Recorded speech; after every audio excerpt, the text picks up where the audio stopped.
Il a été ambassadeur de France à Téhéran pendant près de 4 ans. François Nicoulot a entamé sa carrière diplomatique en 1964.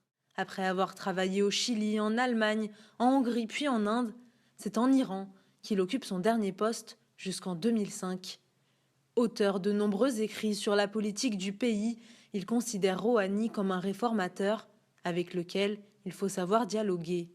Je l'ai bien connu, je sais qu'il s'est toujours opposé aux extrémistes. Il a quand même une légitimité populaire. Il a été quand même élu du premier tour face à 6 ou 7 candidats.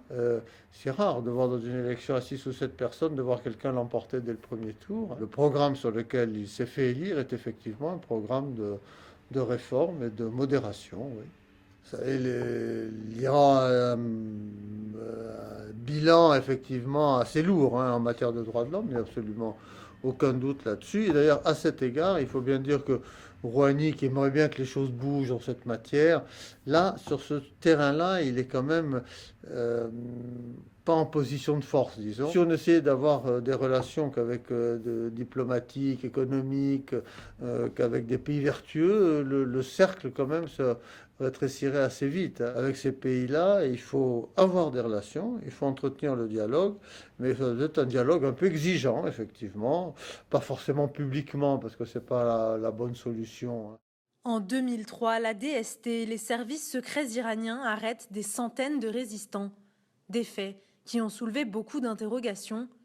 Un ouvrage, Le Grand Complot, évoque même une manipulation de la France par l'Iran. Mais pour François Nicoulot, le gouvernement français a agi de son propre chef.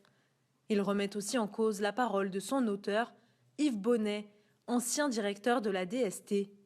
C'est quelqu'un qui est très très proche, pour dire le moins, des Moudjahidines du peuple, qui est un groupe d'opposition autrefois armé, autrefois utilisant des méthodes un peu de type terroriste. Le siège des Moudjahidines du peuple était quand même un lieu qui posait des problèmes, hein. Et quand la DST est intervenue, elle a quand même trouvé là-bas des centaines de milliers de dollars en liquide, hein. C'est quand même assez normal que la police s'intéresse à ce genre de manœuvres. C'est pas si mal terminé. Il y a eu des interpellations, on a saisi l'argent, on a fait des enquêtes, les gens ont fini par être libérés. Il ne faut pas quand même en faire une montagne, hein. Pendant la négociation nucléaire aussi, la France, loin d'être soumise à l'Iran, était même le pays qui avait la position la plus dure, hein, plus dure que les États-Unis même. Pendant la guerre Irak-Iran, la France a soutenu Saddam. On ne peut pas dire qu'elle était soumise à l'Iran, c'est plutôt exactement le contraire. Entre résistants et conservateurs, le bras de fer persiste. Pourtant, François Nicoulot estime que le régime a encore de belles années devant lui. Pas de révolution en perspective. Le peuple attendrait simplement quelques évolutions. Cette République islamique sait apprendre de ses erreurs, en quelque sorte, et sait évoluer. Elle essaie d'évoluer le moins possible, hein, bien sûr, mais elle sait lâcher du lest quand il le faut. Et finalement, là, quand même, depuis 30, un peu plus de 30 ans, elle a pas mal géré, voilà, elle a pas mal géré son destin. Je pense qu'elle peut encore tenir un certain temps, oui.